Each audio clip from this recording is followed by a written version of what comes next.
Thank you. Zamir Akram.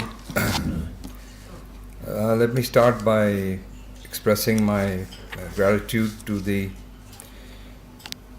organizers for inviting me to make a presentation on the subject of US grand strategy for Asia, its manifestations in recent US policy. I would like to first also acknowledge my senior colleagues, Ambassadors Riaz Khokar and Mr. Ashraf Jahangir Qazi, from whom I have learned a lot and whose role has been one of the major reasons why I stand before you today. So I appreciate their presence today, and I also like to acknowledge a number of my friends from the Ministry of Foreign Affairs as well as from other departments of the government of Pakistan. Ladies and gentlemen, I would like to begin by talking about the present before coming to the past. And the present is, in terms of the manifestation of US grand strategy, the 2017 new US national security strategy that was announced last month, and only a few days ago the US Nuclear Posture Review 2018, which give us a very accurate guideline as to what US grand strategy is for the foreseeable future. The US national security strategy mentions three threats to US interests, to US security interests. The first is China and Russia. The second is North Korea and Iran. And the third is transnational terrorism. While China and Russia are mentioned in the 2017 strategy, the fact remains that in terms of US grand strategy over the last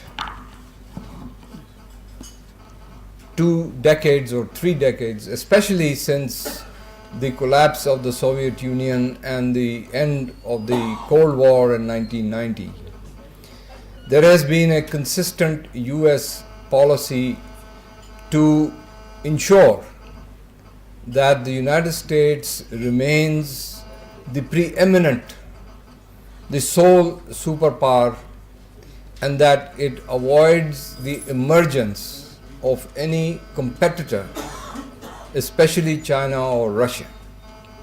And that, in my view, of course, is the guiding principle of US grand strategy since the end of the Cold War, and has been reaffirmed in a more direct way in the US national security strategy of 2017. This objective of the United States is to, as I said, ensure American exceptionalism and to prevent, as I said, the emergence of a multipolar world. The demand has been that the international community must abide by what is termed by the United States as an international rules-based system, in which the rules are written by the United States itself. Now, in the pursuit of this objective of maintaining American supremacy globally, the US has seen the triumph of capitalism, of the free market economy, of what they term pluralism, as having been the ideology that defeated Soviet communism.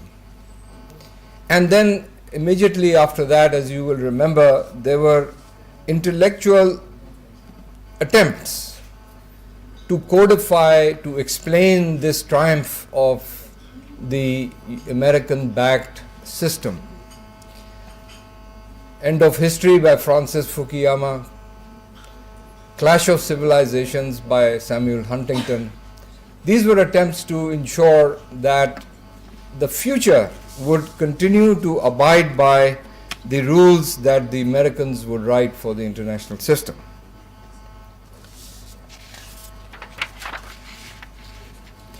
The war in Iraq, the first war in Iraq, demonstrated the unquestioned power of the United States at the global level, because neither the Soviet Union or subsequently Russia or China or any other major player in the world questioned the US role that it played in the first Iraq war. The collapse of the Soviet Union also enabled the United States to extend its influence and through NATO and directly into Eastern Europe with the collapse of the communist governments in Eastern Europe, the reunification of Germany, and to see the continuation of this policy beyond the first Bush era and the Clinton era into efforts that we have seen in more recent times as efforts to bring regime change from countries like Georgia to Ukraine to Syria, Libya, and Iraq, of course, through the Second Iraq War. In this effort, the US violated its own commitments that it had given to Soviet leaders like Gorbachev and subsequent Russian leaders, that they would respect Russian interests in Eastern Europe by ensuring that Eastern European countries would not become a part of the Western economic system, the EU, or the Western military system, NATO. By incorporating several of these countries both in the EU and in NATO.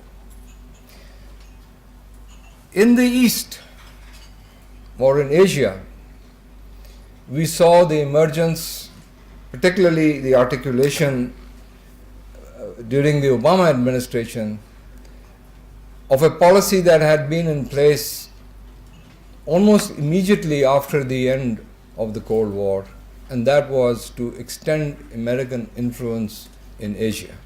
But the Obama administration actually put it into words, into a coherent strategic policy, which was called the pivot to Asia.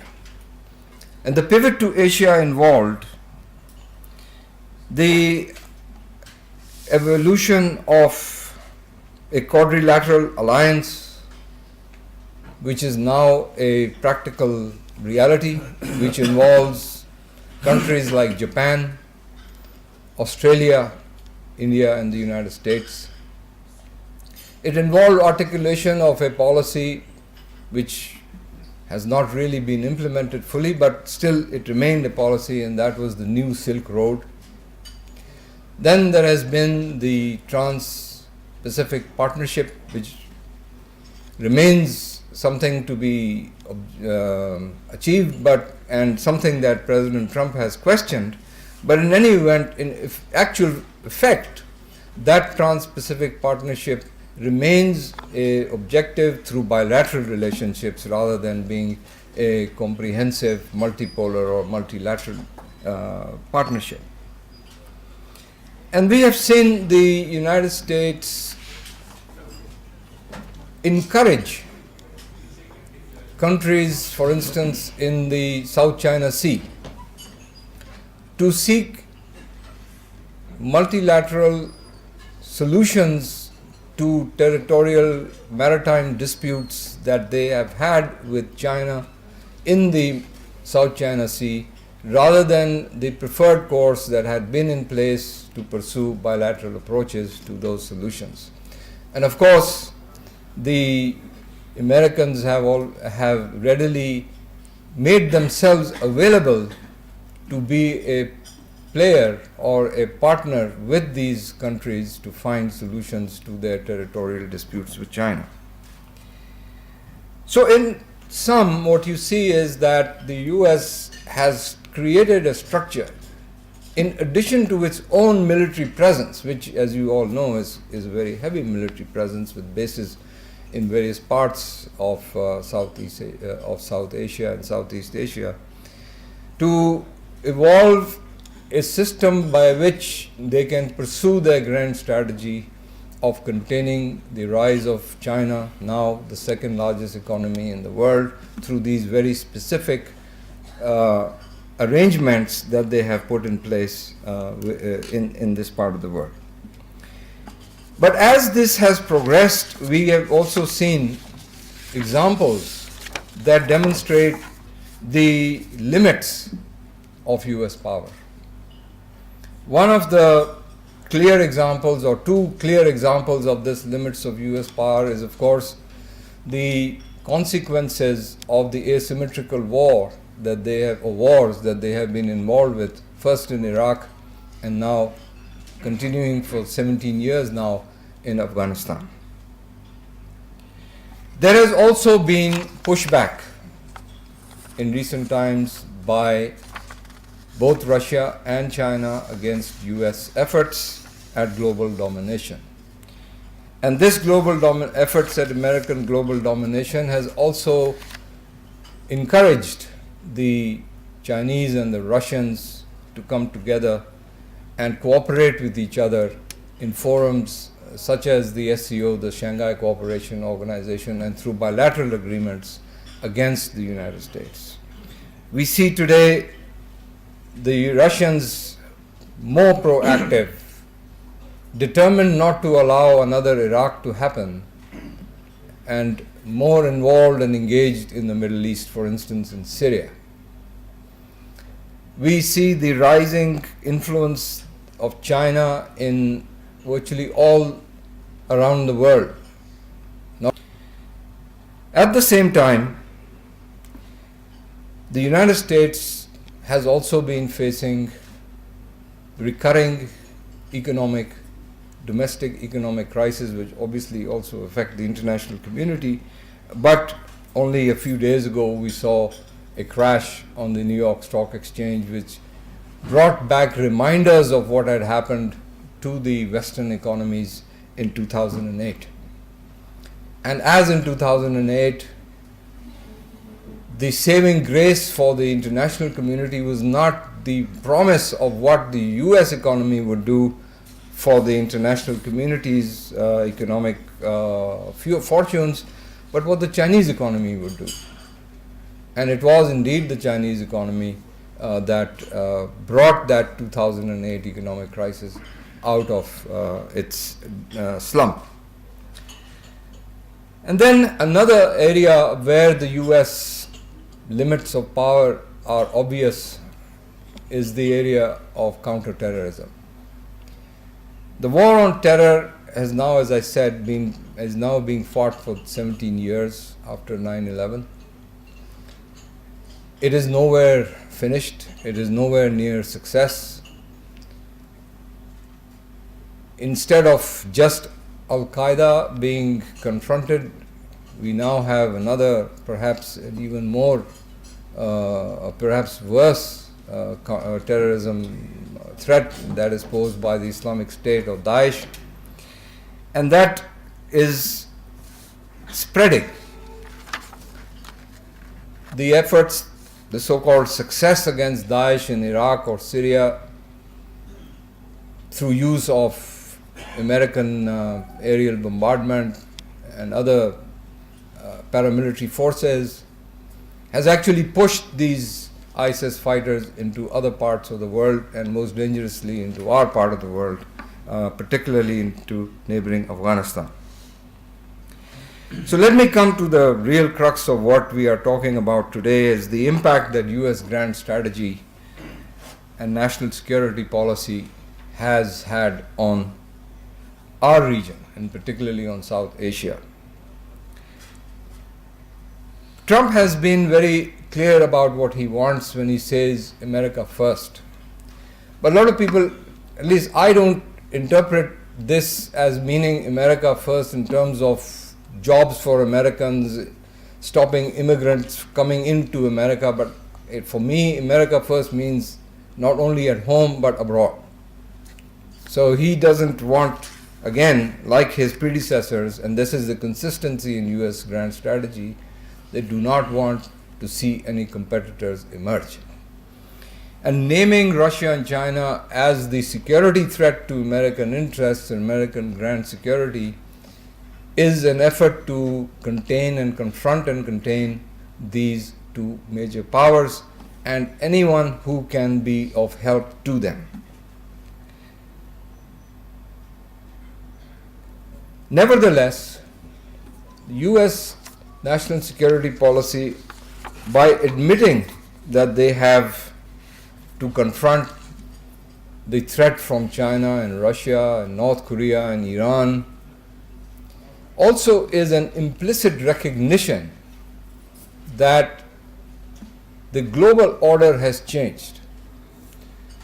If bipolarity between the United States and the Soviet Union ended with the collapse of the Soviet Union and the end of the Cold War in the 1990s, the era of unipolarity of the US being the sole superpower ended somewhere around the beginning of the 21st century. And by now, it has become a reality. And this is a recognition by the US itself when it recognizes the threat to its security from the Russians and the Chinese. Closer to us, the impact that, or the response of the United States to this strategic development is the strategic partnership that has emerged between the United States and India. This is not a new development, and it is not something that we can limit to Mr. Trump's South Asia policy that he spoke about in August last year. But I remember that I would trace it with my own experience in New Delhi when I was there at the turn of at the end of the Cold War, and a visit by an American general, the head of the US Pacific Command, General Kicklighter, the first American Pacific commander to visit India in 1990. And the talk of evolving a new relationship with India almost immediately after the end of the Cold War. And to give Indians the credit, they also realized the opportunity and the need for the Indians to realign their own relationships, recognizing that the Soviet Union had collapsed, a new power center had emerged, a unipolar center had emerged, and their almost immediate recognition of Israel, their immediate establishment of diplomatic relations with Israel, which was a very subtle way of recognizing and admitting that if you want to make inroads and make friends with the high and mighty in the United States, Israel is a best route to follow because of the importance of the Jewish American community that has been of tremendous importance to the Indians from that time till today. So I would trace the relationship between the United States and India being realigned after the Cold War from that time. And it has progressed, with India having been emerged as one of the large emerging markets by Mr. Clinton, and then under Mr. George Bush II, the Indo-US nuclear agreement is the cornerstone of this new strategic partnership, which has helped India develop both its conventional and its strategic capabilities in the attempt, from the American point of view, for India to emerge as an effective counterweight to China. Now, this obviously has taken a step further in terms of public articulation and public acceptance by Mr. Trump in August, when he called for India to play a much larger role in South Asia and to basically align American and Indian interests in Afghanistan particularly, but let's not forget that it's not just about Afghanistan, it's about the larger region, and it's really about China. So obviously the impact that this has had on Pakistan is extremely negative. From the strategic perspective, it has created an asymmetrical threat for Pakistan's security in terms of having to face a volatile, uncertain situation, security environment on our western borders with Afghanistan, which we all know, but it has also activated tensions on the eastern border with India.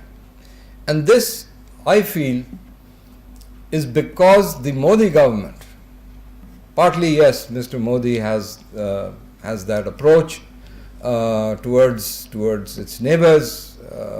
It's an aggressive approach in terms, but this kind of aggressiveness that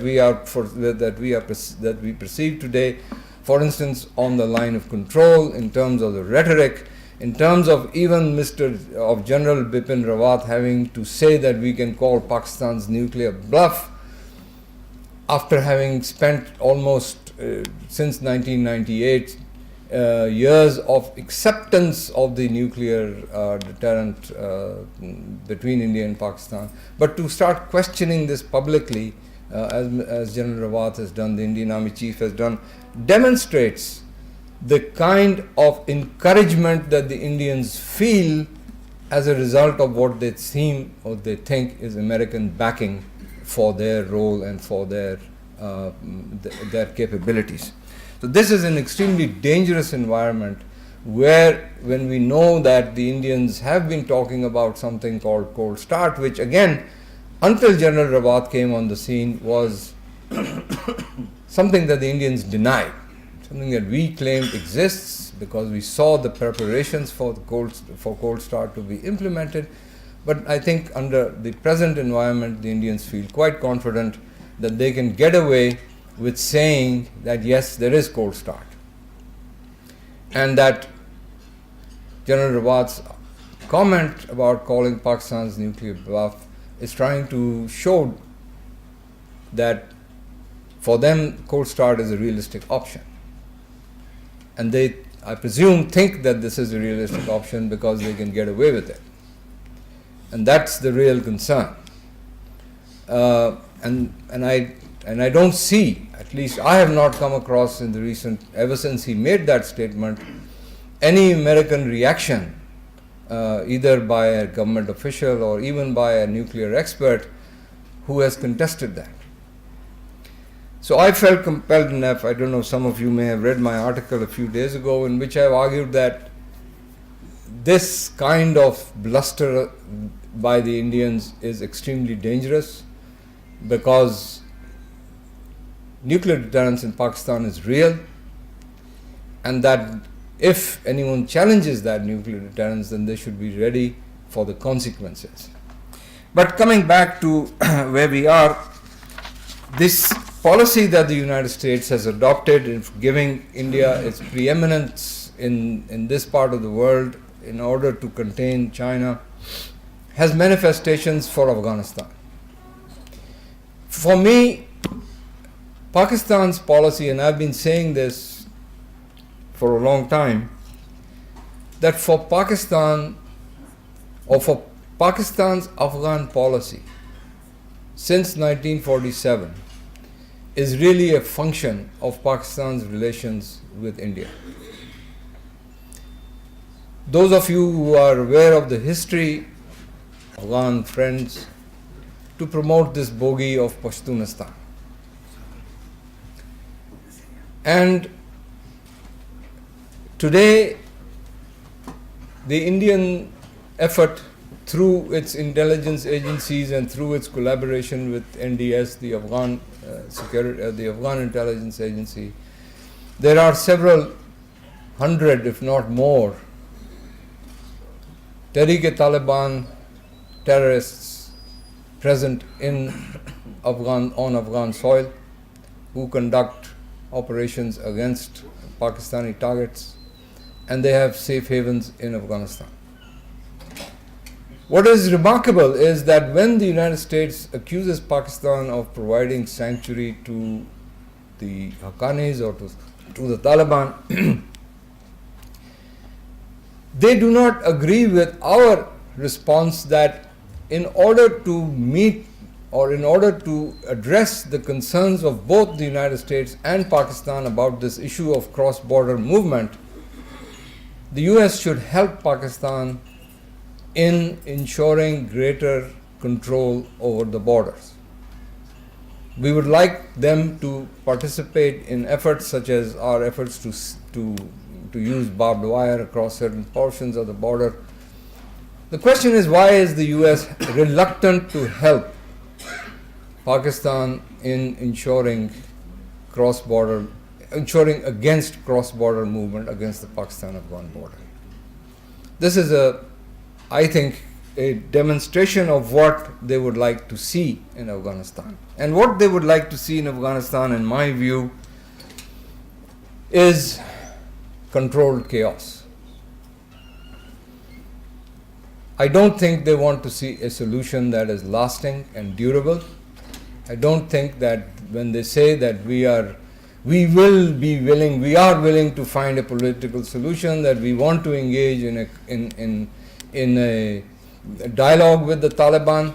Well, if you are interested in a dialogue, then you have to recognize that the Taliban will not talk and fight at the same time. If you can either talk to them or you can fight them.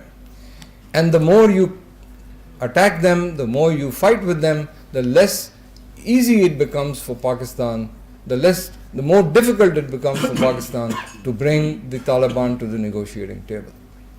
And with every attack, for instance, the killing of Mullah Mansoor, reduces Pakistan's capacity to convince the Taliban to find a political solution, which I think suits the Americans very well, because I think their objective is to maintain their presence in that country. Maybe perhaps if they can help it with this sort of a reduced number of troops, reduced number of monetary, economic commitment to Afghanistan. But certainly when they have built 5 or 6 major bases in Afghanistan, which are totally unsuited and unnecessary for Afghan military forces, the objective seems to me to be very clear that these bases are meant for American use. And this would be an outpost in the heart of Asia, in the heart of Central Asia, to keep tabs on Pakistan, particularly Pakistan's nuclear capabilities, to keep an eye on Iran, to do the same with the Chinese, and of course through Central Asia to restrain and contain the growth of Russian influence in that part. So it suits American strategic purposes, as I described in their grand strategy, to continue to keep the Afghan pot boiling. It also suits the Indians to keep the Afghan pot boiling, because as long as Pakistan is confronted with a two-front situation on Afghanistan and with Afghanistan and with India, simultaneously it keeps the Pakistan army preoccupied on both sides, and it raises the cost for Pakistan. Well, I had included other parts in this as well, such as the American and Indian opposition to the One Belt, One Road project, which the Chinese have evolved as a counter to the threat that their sea lanes may be compromised or jeopardized as a result of this quadrilateral alliance. Also, the unrealistic approach by the US to basically provoke, I would say, I mean, the Western literature obviously very different on this, but I see the American policy towards North Korea as actually provocative. I mean, when the President of the United States stands on the podium of the UN General Assembly and says that we will destroy you, this is unheard of for a leader of the largest, most powerful country in the world to make such an outrageous statement in the United Nations. And it's also unrealistic, because the North Koreans have demonstrated that they can retaliate with nuclear weapons. So for the Americans to make such a statement is completely unrealistic. In fact, the only realistic course for the Americans to follow is to engage in some kind of a dialogue with the North Koreans, as they had before. It's not as if they had no dialogue with the North Koreans. They did. They had an agreement with them to restrain the North Korean nuclear program. It is when the Americans and their Western allies broke that agreement with North Korea that the North Koreans went ahead. So I mean, that's a different story. But to bring it back to our own region, I think the only way out of this the situation for Pakistan is to recognize the realities, is to, well, recognize basically the worst case scenario and work on that basis. And the option is to actually find solutions to Afghanistan, to find solutions to security and stability in the region, primarily through our own resources, our own means, and that the last bottom line is, of course, our nuclear capabilities, but also in conjunction and in cooperation with China, which also has an interest in security and stability in this part of the world, particularly in Afghanistan, as well as with the Russians, and to the extent possible also with the Iranians. I haven't touched on another part of this American grand strategy, which is actually to create more destabilization in the Middle East by supporting efforts to exacerbate the Shia-Sunni rivalry, and that's where we are faced with a difficult choice because of our relations simultaneously with the Saudis and with the Iranians. But I think to the extent possible, it is far more important that without upsetting the Saudis to a great extent, we need to have a working relationship with Iran, because that's far more important for us to work with the Iranians to stabilize Afghanistan. So I'm sorry to take so much time. Thank you very much.